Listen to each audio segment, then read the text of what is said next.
Bonjour coach, Eliman Dao, France 24. En fait, dans votre liste, je vois quand même pas mal de nouveautés. Ilaï Kamara, Yevan Diouf, Hassan Diao, des joueurs binationaux que le Sénégal disputait, je peux dire, avec des grandes sélections européennes.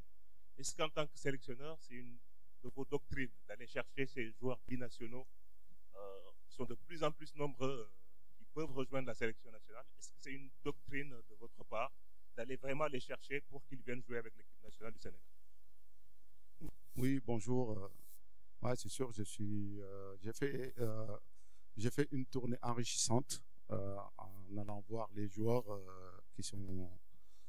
Moi, j'aime pas qu'on parle de binationaux, locaux, des choses comme ça. Pour moi, c'est des Sénégalais, tout le monde Sénégalais. Donc, il faut aller les démarcher, il faut aller les parler et leur présenter le projet et voir aussi leur état d'esprit et voir leur envie de porter ce maillot. Pour moi, ça, c'est le plus important. Et c'est tous les jours que j'ai vus, ça s'est très bien passé. Et espérons que tous seront là ces jours-ci et aussi pour montrer l'amour qu'ils portent pour leur pays, qui est le Sénégal. Oui, merci. Nafi Soda Cham se prépare. Merci Cara. Bonjour coach. Alors moi j'ai une question toujours sur la tournée que vous avez faite récemment. Concernant cette tournée, j'aimerais savoir, est-ce qu'il y a des joueurs que vous avez rencontrés et qui finalement ne sont pas sur la liste? Est-ce qu'il y a d'autres joueurs que vous avez rencontrés et qui d'habitude sont dans la sélection? En gros, je voudrais savoir qui sont les joueurs que vous avez rencontrés en dehors de ceux qui sont déjà sur la liste et qu'est-ce qui a motivé cette tournée européenne juste avant de concocter cette liste? Et j'ai une question aussi pour Cara, le planning s'il te plaît. Merci beaucoup. Vous aurez la réponse.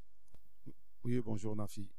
Ouais, comme je l'ai dit à la question précédente, c'était une tournée enrichissante. Donc, j'ai rencontré beaucoup de joueurs et aussi je suis parti voir certains de mes cadres et voilà, on a bien discuté et parce que je viens de prendre les rênes en tant que sélectionneur national, il fallait bien les présenter mon projet et là où je veux ramener cette équipe et avec qui je veux aller. Donc c'est sûr, il y en a j'ai rencontré et qui sont pas là parce qu'il fallait tenir un discours pour leur montrer aussi. On les suit et tout le monde aura sa chance. Comme on dit, une sélection, c'est une question de timing. Et aussi, parfois, il y a des choix des rencontres qui font qu'on a besoin plus de ces éléments que d'autres. Donc voilà, d'après eux, tout est OK. Ils sont prêts pour représenter le Sénégal et ça, c'est une chose vraiment extraordinaire. Nos enfants qui sont à l'extérieur ont envie d'être avec nous. Et Soda Cham. Bonjour, Cham, journaliste à la radio Futur Média. Alors, une toute petite question, toujours concernant donc ces nouveaux joueurs. Est-ce que vous pouvez nous faire un petit résumé donc de ces nouveaux joueurs qui vont intégrer donc la tanière? Est-ce que c'est des choix qui s'imposaient parce qu'on peut dire qu'il n'y a pas eu de surprise parce que tout le monde attendait déjà ces noms? Est-ce que vous pouvez nous faire un petit résumé sur ces joueurs? Oui, bonjour Soda.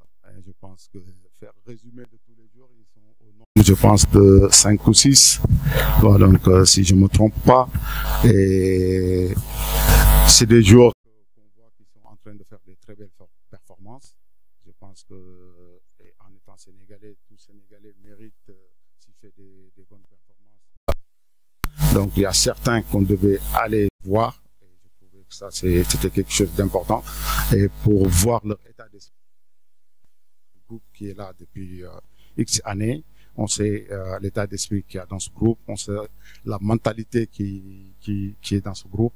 Et c'est très, très important d'avoir leur avis et aussi ce qu'est leur ressenti pour ce groupe. Et je pense que point de vue qualité, on les voit tous les week-ends, ils font des merveilles. Et c'est nos enfants du pays, donc il fallait aller les démarcher. Et c'est chose faite. Merci. Quel organe? Oui.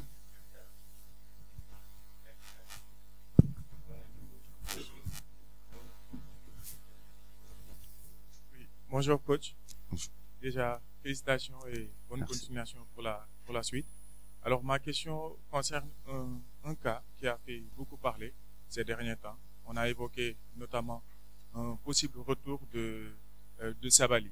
Est-ce que réellement il y a eu des démarches pour un probable retour de Sabali, vu les incertitudes qui planent sur le côté droit de votre équipe? Bonjour et merci.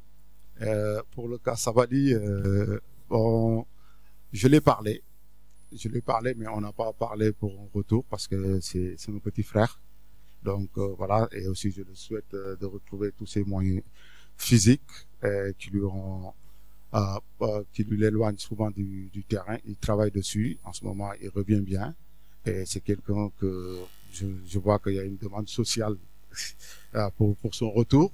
On sait l'importance qu'il peut avoir, l'importance qu'il peut avoir dans cette sélection. Mais voilà, maintenant, faut laisser le temps faire. Il est en train de faire une très bonne saison. Aussi, oublions pas que il est en fin de contrat. Il faut qu'il trouve quelque chose d'ici la fin de saison. Et on lui souhaite bonne chance. Oui, le dernier intervenant, oui, en français.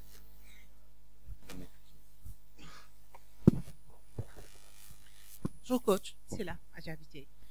Coach, je voulais toujours revenir sur les deux prochains adversaires.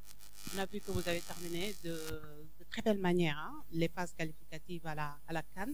Désormais, vous allez vous attaquer à deux rencontres très très importantes, voire même décisives pour la qualification à la Coupe du Monde, une compétition que le Sénégal désormais a l'habitude de participer à ce genre de compétition. Comment est-ce que vous allez aborder? D'abord, la première rencontre, ce sera un déplacement face au Soudan. Si vous pouvez revenir sur cette formation, sur cette équipe, mais surtout le Togo qui ne nous réussit pas du tout. Oui, bonjour Adja. Ouais, comme vous l'avez dit, c'est deux matchs importants, on le sait, et on va se préparer pour. Après nos adversaires, on sait qu'on va jouer le Soudan à l'extérieur en Libye. On sait que c'est un match qui va être très déterminant, et comme c'est le premier contre le deuxième, je dirais c'est une petite finale, et nous on fera maximum pour récupérer ces points, parce que on veut terminer, je dis, après ces deux journées à la première place. Et aussi c'est une équipe qui mérite aussi, qui a des qualités. C'est pour ça il est premier de ce groupe. Mais maintenant on a une opportunité pour récupérer cette première place. Ça va être ce premier match. Maintenant on les a étudiés. Je préfère garder ce que j'ai étudié sur cette équipe et mettre un plan de jeu pour pouvoir remporter les 3 points. Aussi, pour ce qui concerne l'équipe du Togo, oui, c'est vrai, c'est une équipe qui ne réussit pas trop. Mais maintenant, nous, on veut faire notre stade ici, Abdoulaye Wade, en Chaudron. Une équipe qui rentre ici saura que le Sénégal est déterminé pour prendre vraiment les points.